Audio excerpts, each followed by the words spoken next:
Bom, a legislação brasileira instituiu os primeiros conceitos de racismo em 1951, mas foi somente na Constituição Federal de 1988 que foi classificada a prática do racismo como crime e com pena de reclusão.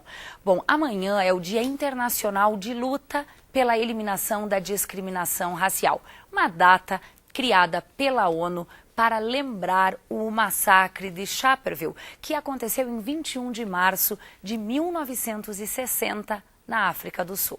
Para falar sobre o que cada um de nós podemos fazer para eliminar este problema, nós convidamos o sociólogo, professor aqui da UPF, também coordenador de um grupo de extensão étnico-racial, Frederico Santos. Professor Frederico, nosso parceiro aqui na UPF TV, mais uma vez, seja bem-vindo. Muito obrigado. Bom, essa data não tem um grande destaque, a data de amanhã no Brasil. Por quê? No Brasil,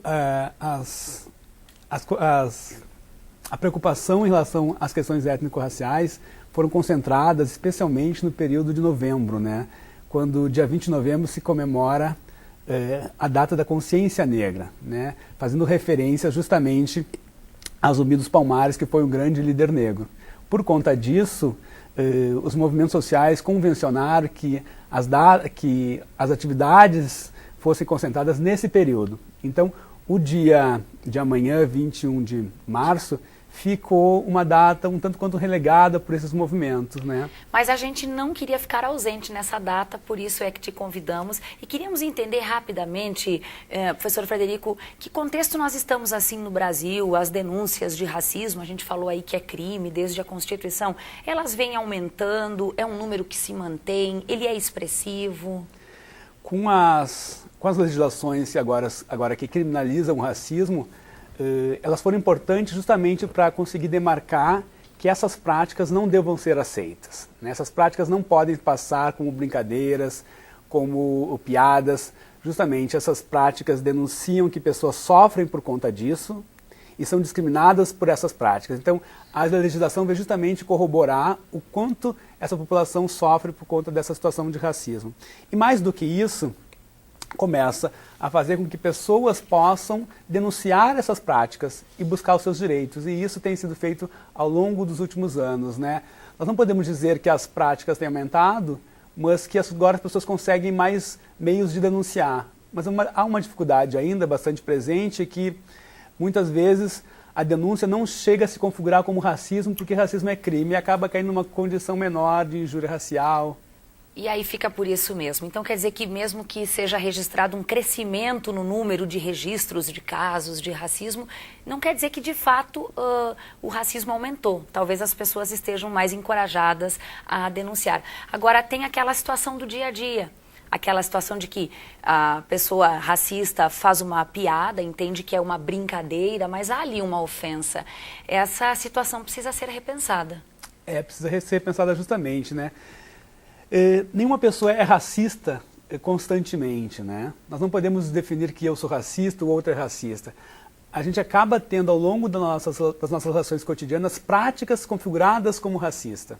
É aquela brincadeira feita de uma forma talvez despretensiosa, sem maldade, mas aí o outro acaba se ofendendo por conta disso e acaba se sentindo mal. E é essa prática que tem que ser revista. É o ato de você começar a se conscientizar de que essa prática que você pode, a princípio, julgar como brincadeira, o outro não se sente da mesma forma, né? O outro sente-se ofendido, o outro sente-se marginalizado, e é isso que nós temos que começar a rever. E a data, muito mais do que uma comemoração, justamente para lembrar o como isso está presente nas nossas relações cotidianas. O negro, assim como qualquer ser humano, também pode ser racismo, até porque racismo não está relacionado só ou necessariamente à cor da pele negra.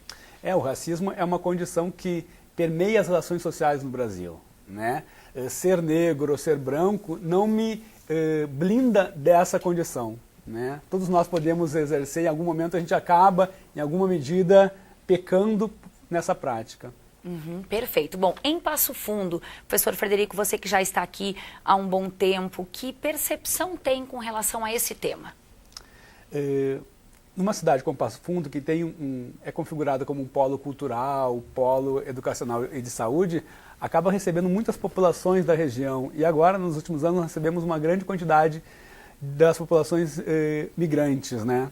E essas populações acabam criando uma condição de um certo choque cultural, né? Populações que a princípio parecem um tanto quanto exóticas para nós, os africanos que circulam pela cidade. Essas populações, em alguma medida, também sofrem discriminação racial nessa cidade, né? E nós temos que pensar em que medida essa população, muito mais do que prejudicar a atuação, eles trazem benefícios para a nossa cidade. É só a gente parar para pensar, desculpa, professor Frederico, interromper, nos postos de trabalho que a maioria deles ocupa na cidade. Sim, acaba dinamizando essa economia, né? Conseguem ocupar postos que, pela sua cultura, pela sua tradição muçulmana, postos que nós não podemos ocupar. Então, eles acabam dinamizando a economia, acabam dando benefícios para nós, para essa cidade, e muito mais do que isso, uma cidade que tem uma condição multicultural é uma cidade que consegue conviver muito melhor com a diferença e isso traz benefícios para todos. Capital nacional da literatura, terra do festival de folclore, tem que receber muito bem quem vem de fora. Agora, eu me refiro aos postos de trabalho, muitas vezes em condições abaixo do que eles podem produzir muito mais do que isso que apresentam, certo, professor? Sim, sim. A condição de trabalho que esses migrantes ocupam é uma condição bastante precária, né? A conquista dos direitos sociais, respeitando a dignidade humana, ainda é algo que nós devemos lutar para que esses grupos consigam a mesma condição do trabalhador brasileiro. Agora eu falei ali no início da entrevista que nós íamos entender o que cada um de nós pode fazer para mudar essa realidade. Quais são as suas sugestões? A primeira delas é pensar em que medida esse outro sujeito que tem uma condição étnico-racial diferente da minha é tão humano quanto eu. O que nos difere é algumas condições somente, talvez algumas condições fenotípicas do ponto de vista da pele, algumas condições culturais, mas ele é tão humano quanto eu e isso não implica que eu o trate numa relação hierárquica entre inferior e superior. Estamos todos numa condição de horizontalidade, somos todos iguais, embora diferentes. E aí vale reforçar que aquela brincadeira, que quem faz acha que é uma brincadeira, vale a pena pensar muito bem antes, refletir se de alguma forma não vai estar magoando a pessoa. Justamente, hoje nós temos as relações guiadas por toda uma política da dignidade humana, dos direitos humanos, e é justamente essas práticas e piadas que são muito antigas, ainda de um outro passado, que esses direitos não eram conquistados. Então tem uma outra configuração de direitos que nós precisamos respeitar. Bom, o recado está dado, um ótimo final de semana. Obrigada. Obrigado.